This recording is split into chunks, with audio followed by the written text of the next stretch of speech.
గురుగారు ఇప్పుడు మనకి ఇంటి రూఫ్ అన్నది ఒకే లెవెల్‌లో కాకుండా స్లాంటింగ్‌గా ఉండవచ్చు అంటారా? ఉండొచ్చు. సో, మరి స్లాంటింగ్‌గా ఉండవచ్చు అన్నారు కాబట్టి, ఏ దిక్కున ఉంటే మనకి బాగా కలిసొస్తుంది? అంటే డబ్బు పరంగా కావచ్చు, పేరు ప్రఖ్యాతల పరంగా కావచ్చు, శారీరకంగా, మానసికంగా కావచ్చు, ఏ విధంగా మనకు అన్ని రకాలుగా అనుకూలంగా ఉండే అవకాశం ఉంటుందంటారు? స్లాంటింగ్‌గా ఉండటంలో అనేక రకాలు ఉన్నాయమ్మా. మనము మంచు కురిసే స్థలాలున్నాయి.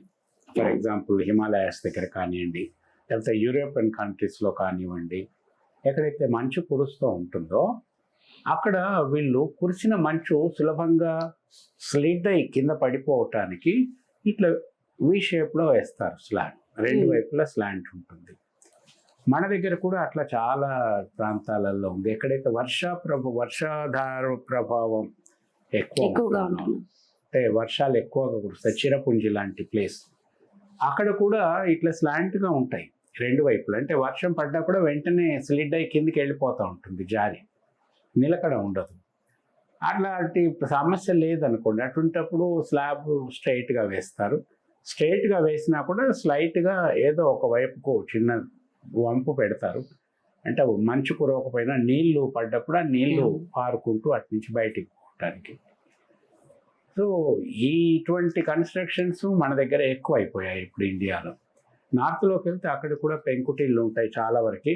వర్షం పడ్డా, అంటే ఇప్పుడు మంచు కురిసింది అనుకోండి, పెంకుల్లో ఇరిగిపోతుంది, పెంకులలో ఇరికిపోతుంది మంచు, తొందరగా నీళ్ళు అయి బయటికి రాదు. అదే స్లాబే స్లాంట్గా ఉందనుకోండి, పెంకులు లేకుండా, సో పడ్డా కూడా మంచు ఎక్కువసేపు ఉండదు, వీళ్ళ తొందరగా స్లిడ్ అయి కిందకి వెళ్ళిపోతుంటుంది. అది బాగా గడ్డ కట్టుకుపోతే దాన్ని మామూలుగా హ్యామర్ ఇట్లాంటివి తీసుకెళ్ళి కొట్టేస్తుంటే పలకలుగా కింద పడిపోతుంది. అది పెంకులు ఇట్లా అనుకోండి, ఆ పెంకుల్లో ఇరికిపోతుంది చాలాసేపు. అందుకని అక్కడ ఉన్న ఆ వాతావరణ పరిస్థితులను బట్టి ఈ స్లాబ్లు వేసే పరిస్థితులు ఇవన్నీ కూడా నెలకొన్నాయి. ఇంకా సాధారణ పరిస్థితుల్లో వాస్తు ప్రకారం ఏమిటంటే, ఇప్పుడు రెండు వైపులు వాలుగా ఉండేటటువంటి స్లాబ్ వేయటము ఇది శాస్త్ర విరుద్ధం ఎట్టి పరిస్థితుల్లో కాదు. కానీ కొంతమంది ఏం చేస్తారంటే, ఇట్లా వి షేప్లో కాకుండా ఒక దిక్కు ఎక్కువ ఒక దిక్కు తక్కువ వచ్చేటట్టుగా వి షేప్లో వేస్తారు.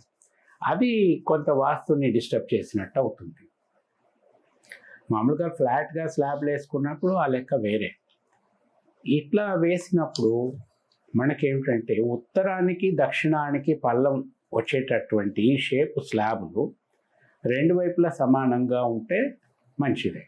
దక్షిణం వైపు తక్కువ స్లిడ్ ఉండి ఉత్తరం వైపు ఎక్కువ వంపు ఉన్నదనుకోండి, అది సూట్ అవుతుంది వాస్తుకి. అలాగే పడమర వైపు తక్కువ ఉండి తక్కువ హైట్లో ఈ స్లాబ్ అయిపోతుంది. తర్వాత కిందికి తూర్పు వైపు ఎక్కువ స్లిడ్ ఉంటుంది, అటువంటివి సరిపోతాయి వాస్తు ప్రకారం. ఇంకా మళ్ళీ ఇట్లాంటి స్లాబులు కాకుండా రకరకాల స్లాబులు వేసుకునే పద్ధతులు ఉన్నాయి. ఈ పైన వేసేటటువంటి స్లాబ్ స్లోపులకు సంబంధించి ఉత్తరానికి తూర్పుకి ఎక్కువ స్లోప్ ఉండటం శుభ సూచకం. ఇది మంచి ఫలితాలను ఇస్తాయి.